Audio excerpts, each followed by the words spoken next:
पश्चिम महाराष्ट्रातल्या सांगली पॅटर्नची लोकसभेला बरीच चर्चा झाली, पण याच सांगली पॅटर्न मधला एक महत्त्वाचा भाग असलेला डबल महाराष्ट्र केसरी आता ठाकरेंचं शिवबंधन सोडून शिंदेंसोबत जाणार असल्याची चर्चा आहे। त्यासंबंधीचे फोटो आणि व्हिडिओ सोशल मीडियावर व्हायरल सुद्धा झालेत। त्यामुळे शिंदेंनी ठाकरेंचा गेम केला का आणि या डबल महाराष्ट्र केसरीला गळाला लावलं का आणि हे संपूर्ण प्रकरण राजकीय दृष्ट्या ठाकरेंवर कसं परिणामकारक ठरणार आहे समजून घेणार आहोत या व्हिडिओतून। त्यासाठी हा व्हिडिओ शेवटपर्यंत नक्की पहा। नमस्कार, मी कोमल, सकाळमध्ये आपलं स्वागत। राज्यात स्थानिक स्वराज्य संस्थांच्या निवडणुकींची घोषणा होण्याची शक्यता आहे, पण त्याआधीच ठाकरेंना पश्चिम महाराष्ट्रातल्या सांगली जिल्ह्यात मोठा धक्का बसणार असं दिसतंय। कारण ठाकरेंच्या पैलवानानं शिवबंधन तोडण्याचे स्पष्ट संकेत दिलेत। तर हाच पैलवान राजधानी दिल्लीत जाऊन खासदार डॉक्टर श्रीकांत शिंदे आणि धैर्यशील मानेंना भेटलाय। त्या संबंधीचे फोटो आणि व्हिडिओ सुद्धा आता व्हायरल झालेत।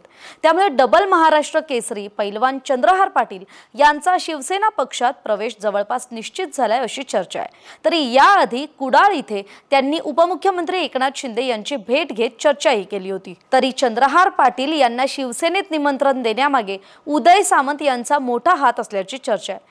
आणि या उपमुख्यमंत्री आणि शिवसेना पक्षप्रमुख एकनाथ शिंदे यांच्या भेटीसाठी सुद्धा उदय सामंत यांनीच पुढाकार घेतला होता अशी माहिती मिळते। शिंदे आणि चंद्रहार पाटील या दोघांनी या भेटीत एकत्र जेवण देखील केलं आणि मग पक्षप्रवेशाविषयी चर्चा सुद्धा झाली आणि मंत्री उदय सामंत यांच्या माध्यमातूनच ही भेट झाल्याचं सांगितलं जातं। त्यामुळे सामंत यांनी आणखी एका नेत्याला पक्षात आणून पक्षवाढीला हातभार लावलाय असं बोललं जातंय। यापूर्वी पुण्यातील काँग्रेसचे माजी आमदार रवींद्र धंगेकर यांचाही शिवसेना पक्षप्रवेश हा सामंत यांच्या मध्यस्थीनच झाला होता असंही बोललं जातं। आता लोकसभेतला सांगली पॅटर्न नेमका काय होता तेही समजून घेऊयात। 2024च्या लोकसभा निवडणुकीत सांगली लोकसभा मतदारसंघ राज्यभरात चर्चेत राहिला।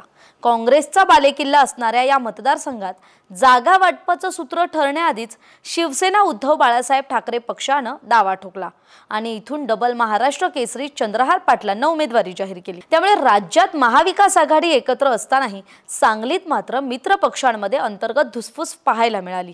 काँग्रेसच्या बड्या नेत्यांनी त्यावेळी उद्धव ठाकरे आणि संजय राऊत यांची भेट सुद्धा घेतली, तरी देखील ही जागा ठाकरेंनी सोडली नाही आणि पैलवान चंद्रहार पाटलांना राखीव ठेवली। खुद्द उद्धव ठाकरेंनी सांगलीत चंद्रहार पाटलांसाठी जाहीर सभा घेतली, तरी निकाल हा विरोधात गेला आणि खासदारकी अपक्ष निवडणूक लढलेल्या विशाल पाटलांनी खेचून आणली। मात्र निकालानंतरही पैलवान चंद्रहार पाटील हे सतत खासदार संजय राऊत यांच्या सोबत असल्याचं दिसून आलं। मात्र राऊतांसोबत सावलीप्रमाणे दिसणारे हे चंद्रहार पाटील आता ठाकरेंची साथ सोडणार असल्याचं निश्चित झालंय। दरम्यान या चर्चांवर बोलताना चंद्रहार पाटील काय म्हणतात तेही पाहूयात। उद्धव साहेबांनी मला खूप साथ दिली, मोठी ताकद दिली, ते मान्यच करावं लागेल, पण भविष्याचा विचार केल्यास क्रीडा आणि सामाजिक क्षेत्रासाठी काम करण्यासाठी सरकारची गरज लागते, त्यामुळे सत्तेत जावं लागेल। मी माझे मुद्दे उपमुख्यमंत्री एकनाथ शिंदे आणि अजित पवार या दोघांनाही भेटून सांगितलेत। ज्यांना ते पटतील त्यांना माझी साथ देण्याची तयारी असेल, त्यांच्या सोबत जाण्याचा माझा विचार सुरू आहे। मात्र अद्याप कोणताही निर्णय घेतलेला नाही असं चंद्रहार पाटलांनी म्हटलंय। त्यामुळे शिंदे आणि अजितदादांच्या संपर्कात असलेले ठाकरेंचे हे पैलवान चंद्रहार पाटील दिल्लीत शिवसेना खासदारांना भेटले असले तरी राजकीय भवितव्य पाहता ते कुणासोबत जातात हे लवकरच कळेल। पण ठाकरेंचं यामुळे काय नुकसान झालं तर काँग्रेसचा बालेकिल्ला असलेल्या सांगलीत दोन पाटलांच्या वादात पडून खरं तर इथे ठाकरेंचा फायदा होण्याऐवजी त्यांचं नुकसानच झालेलं दिसतंय। कारण संजय राऊतांमार्फत जयंत पाटलांनी चंद्रहार पाटलांना लोकसभेच्या रिंगणात उतरवून वसंतदादा पाटलांचे नातू विशाल पाटलांना बाजूला करण्याचा डाव आखला होता।